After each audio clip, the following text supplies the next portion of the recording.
ડભોઈમાં સંત શિરોમણી ગુરુ રવિદાસ મહારાજની 650મી જન્મજયંતિની ઉજવણી નિમિત્તે કાશીના જન્મસ્થળની પવિત્ર માટીના કળશનું પૂજન કરવામાં આવ્યું હતું. ડભોઈ શહેરમાં સંત શિરોમણી શ્રી ગુરુ રવિદાસ મહારાજની 650મી જન્મજયંતિ નિમિત્તે ભાજપ સંગઠન દ્વારા વિશેષ કાર્યક્રમ યોજાયો હતો.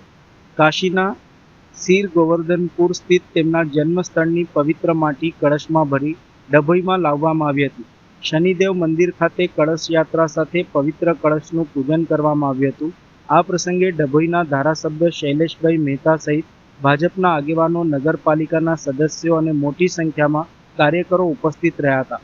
આ પવિત્ર કળશ આગામી દિવસોમાં ડભોઈના 9 વોર્ડમાં લઈ જવાશે, જ્યાં નગરજનો દર્શન અને પૂજનનો લાભ લઈ શકશે. ગુરુ રવિદાસજી ભક્તિ આંદોલનના મહાન સંત અને સમાજ સુધારક હતા. તેમને સમાનતા, પ્રેમ, કરુણા અને માનવતાનો સંદેશ આપ્યો હતો. તેમની વાણી આજે પણ સમાજને પ્રેરણા આપે છે.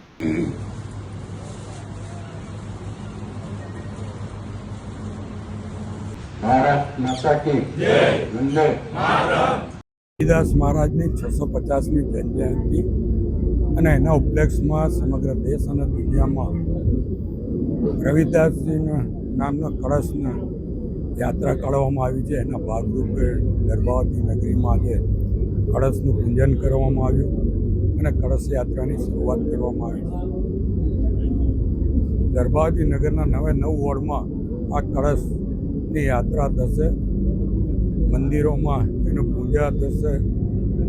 રવિદાસજીને જે માર્ગ પર એ ચાલ્યા હતા અને જેમને સૂત્ર આપ્યું હતું કે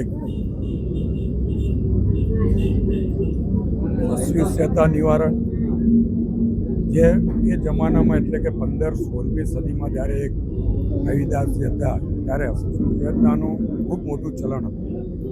ત્યારે એ દૂર કરવા માટે, લોકોમાં જ્ઞાન વધે એના માટે જ્ઞાન આપવાનું કામ, સાથે જ કોઈ ભૂખ્યું ના રહે એના માટે અન્નદાનનું મહત્ત્વ એમણે સમજાવ્યું હતું.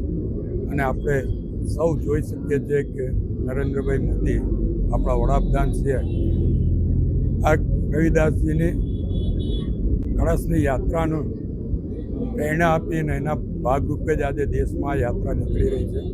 સાથે સાથે જ એમના પગલે ચાલીને એમણે વધારેમાં વધારે લોકો શૈક્ષણિક રીતે જ્ઞાનવાન બને એના માટેના પણ પ્રયત્નો કર્યા છે. અને 80 કરોડ જેટલા લોકોને મફત અનાજ આપીને કોઈ ભૂખ્યું ના રહે એની કાળજી રાખી છે.